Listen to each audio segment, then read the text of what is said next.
In the next instant, I was being hammered to the floor by a score of mailed fists. You broke into my temple in Karazar, stole my property, and slew the serpent I raised from the moment it was born 20 years ago. If only Crom had granted me a minute longer, I would have destroyed you, too. My, such hatred. Why? You murdered my father and mother and all my people, and stole my father's sword. It must have been long ago, when I searched for the riddle of steel. But I tell you now, boy, steel is not strong. For what is steel compared to the hand that wields it? You condemned me to the Vanir wheel of pain. And behold what it did for you. The strength of your arm, the fire in your eye, the desire in your heart. All this I gave you. And what a pity. For now, my boy, you will have to contemplate all these things on the tree of woe. Rexor, crucify him. On the desolate, weathered plain beyond the mountain of power, they nailed me to the tree of woe. Beneath me the ground shimmered like heated iron. Above me the sun glowered down like a demon's eye, as the vultures hovered in the windless sky, waiting for me to die. They would not have long to wait, for I knew I would not live to greet another dawn.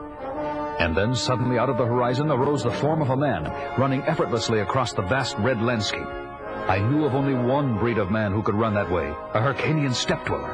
And praise Crom, I was right. It was Subutai. He took me down from the tree. Hold on, my friend. Valeria and I will take care of you until your wounds heal. Take me to the wizard. Then I lost consciousness, and they carried me to the wizard. Summoning all the powers at his command, he committed his sorcery in a fierce struggle against the evil spirits that reached for my soul. His body is twitching and heaving and racked with strange spasms. Wizard, what can we do? Just stay at his side, whatever comes. All through the night the struggle went on. And then suddenly at dawn, I opened my eyes. The spirits are gone. We have one girl. Oh, Conan, the gods cannot separate us. Were I dead, I would return from the very pit of hell to fight at your side. The wizard had done his work well, and my wounds healed without trace. And before long, we were on our way to complete our mission.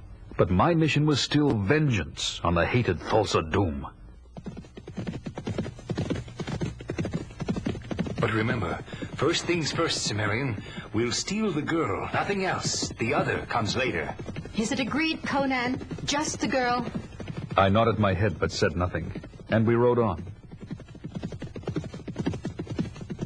It was night when we reached the river-filled gorge behind the Mountain of Power, and picked our way up the massive cliffs to the mouth of a great cave, lighted by the glow of a hot fire burning within.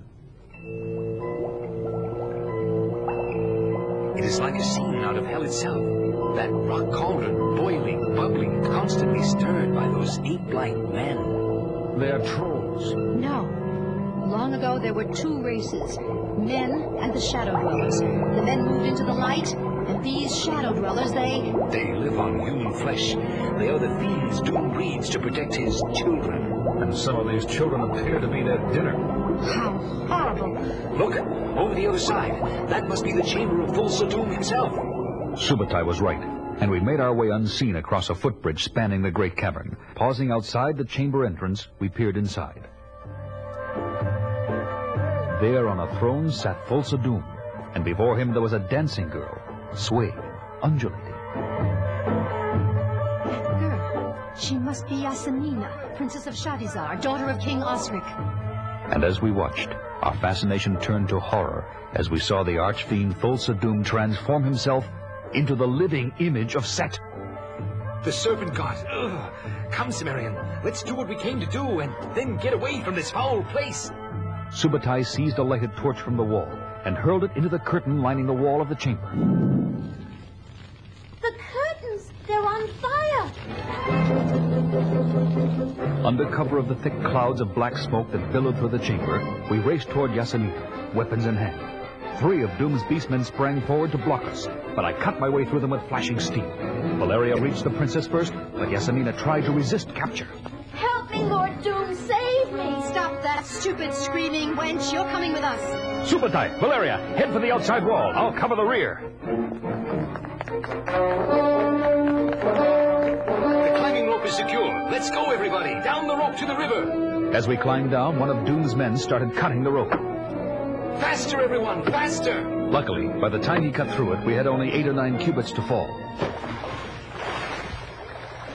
But at that moment, on the ledge high above... Yarrow, hand me the bow. Here it is, master. This twisting viper will make a deadlier arrow than any feathered missive. Death to the infidels. Valeria! No! No! The living arrow of death had found its mark in Valeria. She gasped in pain as I pulled the serpent from her body and hurled it far down the frothing white water of the river. But it was too late. The poison was doing its deadly work. Hold me, Conan. It's so cold, so... Atop the great mound near the wizard's hut, we lay Valeria to her final rest on a funeral pyre of dried wood.